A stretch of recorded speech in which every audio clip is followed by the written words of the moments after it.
Dog hiccups at night and seeks owner's help, only to be mocked and posted on TikTok. A dog went to its owner's bedroom and sat by the bed to seek help because it kept hiccuping in the middle of the night.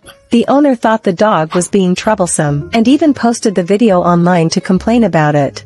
The dog thought the owner was checking its health with a phone, so it stood obediently all the time.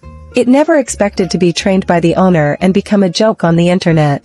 Netizens felt sorry for the poor dog after seeing this, and sighed that the sadness of humans and dogs is not the same. This funny and sad moment is really heartbreaking.